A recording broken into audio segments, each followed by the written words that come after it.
यहाँ पर उपस्थित आप सभी भव्यवर पुंडरीक पुण्यात्मा महान भाव, प्रत्येक प्राणी सौंदर्य, शोभा, प्रतिष्ठा आदि का वांछक होता है। सुंदर चीज़ सबको अच्छी लगती है जो सहज और सरल होती है। व्यक्ति प्रत्येक चीज़ को सुंदर से सुंदर बनाना चाहता है। जैसे वस्त्र है, धुला हुआ है, उस पर प्रेस नहीं की तो वह अच्छा सा नहीं लगता, उसमें कर्वशी रहती है, सुकड़ा सुकड़ा सा रहता है। यदि कोई भवन है, अच्छा बना हुआ है किंतु सफाई नहीं है तो सुंदर सा नहीं लगता। कोई आर्ट है, चित्र बनाया हुआ है, कलर मैचिंग ठीक नहीं है तो अच्छा नहीं लगता। या कोई वस्त्र भी पहनता है तो वस्त्र भी सोचता है कलर मैचिंग से पहने तो ठीक लगता है। यहाँ तक कि व्यक्ति वाहन भी खरीदता है कलर मैचिंग से, मकान भी बनाता है और वस्तु खरीदता है बड़ा सेट करके। भोजन भी करता है तो वो थाली में वस्तुएं क्रम से रख लेगा, कटोरी कटोरी साइड में, इधर गिलास रखा, इधर पूड़ी पराठे जो कुछ भी रखता है साइड में। ऐसा नहीं बीच में यहाँ पर सब्जी रख ली, फिर रोटी रख ली, फिर दाल रख ली, फिर गिलास रख लिया, बीच बीच में नहीं, जो थोड़ा देखने में सुंदर सा भी लगे। उसका नेचर है कि सुंदर से लगना चाहिए। आचार्य कुंदकुंद स्वामी ने कहा है, सब्बत सुंदरो लोई। लोक में सब कुछ सुंदर है किंतु हमारी मानसिकता से क्या में सुंदर लग रहा है तो उस प्रकार से हम सेट करना चाहते हैं। कई बार व्यक्ति चश्मा भी उतार करके यूँ रख देगा, उन्हें ऐसे नहीं, यूँ लगाओ घुमा करके। शास्त्र रखें अलमारी में, ऐसे नहीं ऐसे लगाओ। कोई वस्त्र ऐसे नहीं ऐसे टांगो, ये चीज़ें ऐसे नहीं ऐसे रखो। वो सेट करता है जिससे उसके मस्तिष्क पर ज़्यादा जोर न पड़े। क्योंकि जब कोई सामान बिखरा पड़ा होता है तो ऐसा लगता है मस्तिष्क में चुभ रहा है, उसे जैसे व्यवस्थित अच्छा लगता है वैसे वो करता है। यहाँ तक कि बाल भी हों, वस्त्र भी हों, कोई भी पहने हुए वस्त्र व्यवस्थित पहनते हैं तो ठीक, अव्यवस्थित हों तो अच्छे व्यक्तियों को चुभते हैं, ये व्यक्ति ठीक नहीं, शिष्ट नहीं है, ये केयरलेस है। बाल कैसे कर लिए, अच्छे से कर। तो सब चीज़ व्यवस्थित और सुंदर करना चाहता है। किंतु सुंदरता, सौंदर्य, शोभा किससे बढ़ती है उसको भी देख लें। जैसे फूलों की माला है, यदि फूल नेचुरल हैं तो वो सुंदर लगते हैं, यदि वे कागज़ के बने हुए फूल हैं तो सुंदर नहीं लगते। सुंदर बनाने के लिए उस पर इत्र आदि छिड़काव कर देते। या कोई सिंपल सा सफ़ेद कपड़ा हो तो अच्छा नहीं लग रहा, उसमें कोई फूल पत्ती से बना दी तो बड़ा सुंदर लगने लगा। तो शोभा जिससे होती है, सौंदर्य जिससे आता है, उससे अंतरंग में आनंद भी आता है, विशुद्धि भी आती है। वही पुष्प बिखरे पड़े हों तो विशुद्धि को नहीं बढ़ाते, व्यवस्थित रखे हों तो विशुद्धि को बढ़ाते हैं। लोक में जैसे कोई बोलता है कि राजा की शोभा किससे है, और पराक्रमी हो, सूरवीर हो। नारी की शोभा किससे है, बहुत सुंदर हो, चंद्रमुखी ऐसी हो। गृहस्थों की शोभा कैसे है, खूब धनवान होना चाहिए। साधु की सेवा कैसे, खूब तपस्या करने वाला हो। ये कोई बात कहता है, किंतु प्रज्ञ पुरुष, मनीषी पुरुष इन बातों को स्वीकार नहीं करते। वो कहते हैं इनसे शोभा नहीं है। शोभा किससे है फिर, तो बताते हैं, सच्चेण शोभ रायदे राया, रारी शीलेण शोभति, दाणेण ससदे गेहि, साहू वही संवदा। आचार्यों ने एक बहुत अच्छी गाथा लिखी है, एक अनुष्टुप छंद में, बहुत अच्छा, बहुत प्यारा सा एक काव्य है। इसमें 4 बातें कहीं और आपको चलते चलते याद हो जाएगा। एक ही चीज़ दिखती चली जाएं। सच्चीण रायदे राजा, राजा सत्य से ही राजित होता है, शोभित होता है, अच्छा लगता है। जिस राजा के पास सत्य नहीं है वह राजा, चाहे राजा बसु ही क्यों न हो, चाहे रावण ही क्यों न हो, चाहे कंस ही क्यों न हो, चाहे दुर्योधन ही क्यों न हो, चाहे और भी कोई मिथ्याभाषी राजा हो, कितना बड़ा भी हो जाए, शुभम और ब्रह्मदत्त भी क्यों न हो, किंतु उनसे उनकी शोभा नहीं होती। राजा वह है सत्य के लिए अपने प्राण भी न्यौछावर कर दे।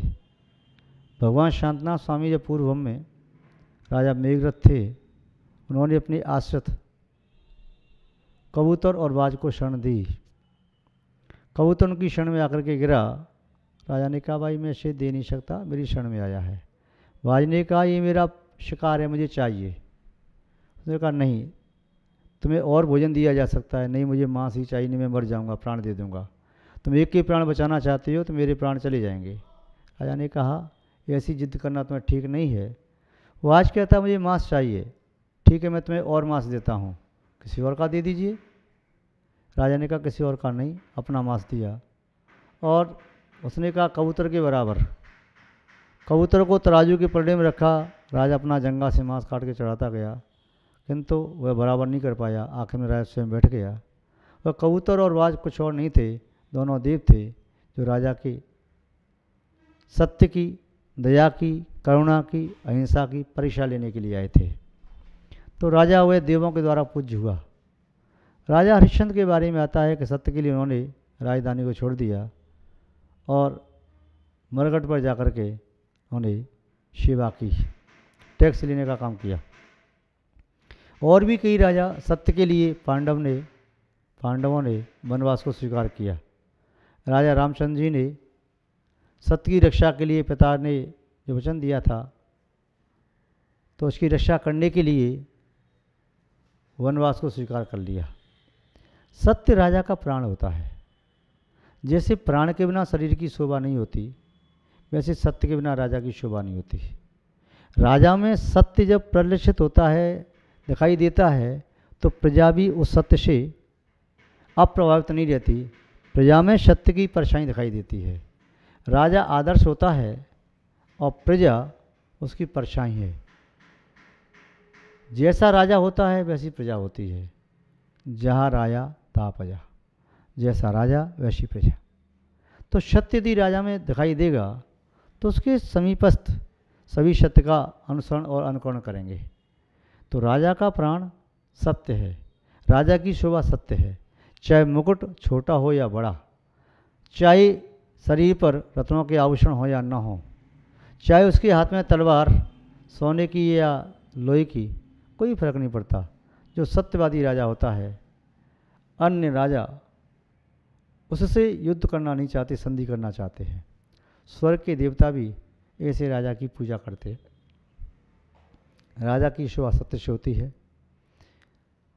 नारी शीलेण शोभती, नारी शील के द्वारा शोभा को प्राप्त होती है। स्त्री जाति का आभूषण शील है, तो क्या पुरुषों का नहीं?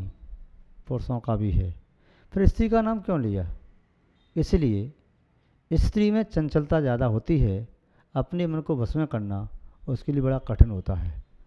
पुरुष की तीव्रता आवेग क्षण भर के लिए होता है और पुनः वह दीर्घ काल तक अपने मन को वश में कर सकता है। नारी की चंचलता, तीव्रता, उत्तेजना, वासना एक बार जागृत होती है तो शांत करने में उसे बहुत टाइम लगता है। किंतु इसलिए कहा जो नारी शीलवती होती है उसका मन विकृत नहीं होता। तो नारी अपने शरीर की शोभा से अपने आप को सुंदर न माने, आभूषण से सुंदर न माने, वह मृग नयनी भी हो, उसका मुख कमल की तरह से है, उसके ओष्ठ बिंबा फल की तरह से हैं, उसका भाल ऐसा लगता है मणियों से खचित है, उसका पूरा चेहरा चंद्रमा जैसा प्रतिभाषित होता है। इसके बावजूद भी यदि उस नारी में शील धर्म नहीं है, उसमें शील व्रत नहीं है, वह मर्यादा का उल्लंघन करती है, सदाचार से च्युत हो जाती है, अपने शील धर्म से भ्रष्ट हो जाती है, तो ऐसी नारी विद्वानों की सभा में, श्रेष्ठ पुरुषों की सभा में सज्जनों की सभा में निंदा को ही प्राप्त होती है, वह शोभा को प्राप्त नहीं होती। तो नारी की शोभा शील धर्म है, शील का वह पालन करे। शील का पालन करने के लिए नारियों ने कई बार उपसर्गों को, प्रतिकूलताओं को भी सहन किया। यहाँ तक कि कई बार तो उन्हें प्राण देकर के अपनी शील की रक्षा की। राजस्थान में कई नारियाँ ऐसी हुई जिन्होंने शील को नहीं दिया, चाहे जौहर करना पड़ा। शील को नहीं दिया, चाहे स्वयं के शरीर का परित्याग कर दिया, शील को नहीं दिया। राजस्थान ही नहीं, पूरे भारतवर्ष की संस्कृति है, नारी यदि शीलवान है तो जीवंत है। जिसका शील चला गया तो चलती फिरती लाश कहलाती है, मुर्दा कहलाती है। ये बात किसी को कटु भी लग सकती है, किंतु भारतीय संस्कृति की परंपरा रही है। चाहे शील का पालन सीता जी ने जंगल में रह करके किया, महलों का सुख छोड़ा पर शील को नहीं छोड़ा। चाहे सती अंजना ने जंगल में रह करके अपने शील का पालन किया, मातृपक्ष में भी उसे स्थान न मिला, ससुराल पक्ष से भी निकाल दिया, बाद में उसके शील की पूजा देवों ने आकर के की, उसके पति ने उसे पुनः स्वीकार किया। शील की रक्षा अनंतमती ने की, सुरसुंदरी ने की, मनोरमा ने की, मनोवती ने की, पद्मावती ने की। बहुत सारी ऐसी नारियां हैं जिन्होंने शील की परीक्षा दी पर शील से टिकी नहीं। चाहे उसके सामने उसकी शील के लिए याचना करने वाला चाहे वह सम्राटी क्यों न हो, जो शीलवती नारी होती हैं, कुलवंती नारी होती हैं, उसके लिए पर पुरुष तनिके के बराबर है। वह पर पुरुष चाहे सौदर इंद्र ही क्यों न हो, वह पर पुरुष चाहे चक्रवर्ती ही क्यों न हो, वह पर पुरुष चाहे पूरे भूखंड का सम्राट ही क्यों न हो, वह शीलवान होती हैं। वह उस पुरुष को ही अपने प्राण, अपना परमेश्वर परमात्मा मानती हैं, जिस पुरुष के साथ उसके माता पिता ने, अभिभावक ने, संरक्षकों ने उसका पाणिग्रहण संस्कार किया है। वह न तो माता पिता के विश्वास को तोड़ती है, न अभिभावकों की इज्जत को खराब करती है, न धर्म का विच्छेद करती है, न कुल की मर्यादा का लोप करती है। वह शताधिक प्रतिकूलता सहन कर लेगी, सहस्रों प्रतिकूलता सहन कर लेगी, किंतु शील का विच्छेद नहीं करेगी। कुलवंती नारी वही कहलाती है जो अपने शील का पालन करे। कदाचित कई बार ऐसा भी हुआ, पाप के उदय से किसी नारी को कम उम्र में ही वैद्यावस्था प्राप्त हुई, फिर भी उसने अपने शील धर्म का यावत जीवन पालन किया, धर्म का पालन किया। उसने कहा, मैं शरीर सुख के लिए नरक को आमंत्रण नहीं दे सकती, मैं शील धर्म का पालन करूंगी। मेरे पाप कर्म का उदय था, इसलिए मुझे इस प्रकार का प्रसंग प्राप्त हुआ, किंतु अब मैं ऐसा पाप करना नहीं चाहती जिसके कारण मुझे सुदीर्घ काल तक विभिन्न प्रकार के असहनीय दुखों को भोगना पड़े, दुर्दांत पीड़ा को सहन करना पड़े। तो नारी, कुलवंती नारी, अंगनाएं अपनी शील की रक्षा स्वयं करती हैं, दूसरों के शील की रक्षा करने के लिए अपना सब कुछ समर्पण कर देती हैं। यहाँ तक कि किसी वेश्या ने भी कुलवंती नारी के पास शरण ली, भाग कर के आई। उसने कहा, माँ मेरी रक्षा करो, ये मुझे वेश्या बनाना चाहते हैं। उसने उसकी रक्षा की, बेटा तू चिंता न कर, मेरे घर में रहे, अपनी शीलवत का पालन कर, तेरी व्यवस्था में बनाऊंगी।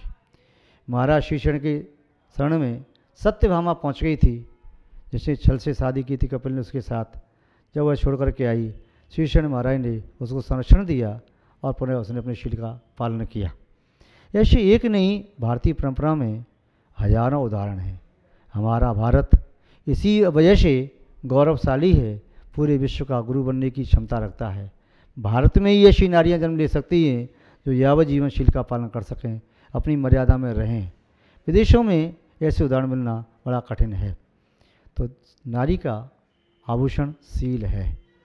तीसरी बात कही, दाणेण सोहदे गेही, जो ग्रस्त है दान के द्वारा, सोहदे सत्सदे पसंद सदे, वह ग्रस्त दान के द्वारा शोभा को प्राप्त होता है, प्रशंसा को प्राप्त होता है, पूज्यते पूज्यता को प्राप्त होता है। यदि ग्रस्त होकर के दान नहीं करता, आचार्य सोमदेव सूरी ने लिखा है, जो ग्रस्त धन तो कमाता है, अपना पेट भर लेता है, दूसरे को खिलाने की भावना नहीं रखता, किसी धर्मात्मा को, किसी साधु संत को, किसी त्यागीवती को, या किसी को भी उसके पास एक दाना भी है तो वह खिला करके दूसरों को तब खाए तो शुभा को प्राप्त होता है। यदि दूसरों को खाए बिना वह भोजन करता है तो वह धर्म की चोरी करता है, निर्मल का सेवन करता है और भोजन नहीं करता, सप्तम नरक के अंधकार का भक्षण करता है। इसलिए गृहस्थ को बिना दान दिए कभी भोजन नहीं करना चाहिए। दान दे, उसकी शोभा उसी से है। दान देता है तो जीवित है, और दान नहीं देता है तो ऐसा समझना चाहिए प्राणों से रहित शरीर है। गृहस्थ की शोभा दान से है। शक्ति अनुसार दे, चाहे भले ही एक रोटी है उसमें से एक टुकड़ा निकाल करके किसी को खिलाए, चाहे श्वान को खिलाए, गाय को खिलाए, चाहे किसी को खिला दे, किंतु किसी को खिला करके तभी वह खाए, तभी वह सदाचारी, शिष्ट, भद्र पुरुष, धर्मात्मा कहा जा सकता है और सदग्रस्त कहा जा सकता है। ऐसा नहीं करता है तो शोभा को प्राप्त नहीं होता, धर्मात्मा की शोभा में निंदा का पात्र बन जाता है। पुनः अगली बात कही, साधु की शोभा यदि है तो साधु की शोभा वह है व्रतों के द्वारा, संयम के द्वारा, तप के द्वारा। वह साधु यदि खूब तप करता है किंतु उसके जीवन में कोई व्रत नहीं है, न हिंसा है, न दया है, न करुणा है, न सत्य है, न चौर्य है, न शील है, न संतोष है, न किंचन व्रत है, तो साधु कितना भी तप करे, चाहे पर्वत की चोटी पर खड़े होकर तप करे, चाहे वह वृक्ष के नीचे खड़े होकर तप करे, चाहे नदी किनारे तप करे, चाहे पंचाग्नि करे, चाहे नदी में खड़ा हो जाए, इससे कुछ नहीं होता, उसका कल्याण नहीं हो सकता। वह साधु तो वह कहलाता है इसमें साधुता हो, सज्जनता हो, सौम्यता हो, सौम्य वाणी, सौम्य विहार, सौम्य आहार, उसकी सब चर्याओं में सौम्यता होना चाहिए, सरलता सहता होना चाहिए। और वह ऐसा तभी हो सकता है जिस साधु ने अपने आप को व्रतों के द्वारा अलंकृत कर लिया हो। जो साधु व्रतों से अलंकृत है, संतोष व्रत को धारण करने वाला है, दया व्रत को धारण करने वाला है, करुणा व्रत को धारण करने वाला है, सत्य को धारण करने वाला है, संयम का व्रत ले लिया है, ऐसा साधु निस्संदेह तीनों लोकों में पूज्य होता है, तीनों लोकों में वंदनीय होता है। देव आकर के उसके चरणों की धूलि को माथे से लगाते हैं। राजा सम्राट भी ऐसे साधु के चरणों में अपना मस्तक टिका देता है। जिस साधु में व्रत शुद्ध नहीं हो, जो साधु शील का पालन नहीं करे, वह साधु साधु नहीं। जो साधु करुणा दया हिंसा का पालन नहीं करे, वह साधु साधु नहीं। जो साधु सत्य से समर्पित नहीं है, वह साधु साधुता के मायने में सच्चा नहीं है, साधुता की कसौटी पे खरा नहीं उतर सकता।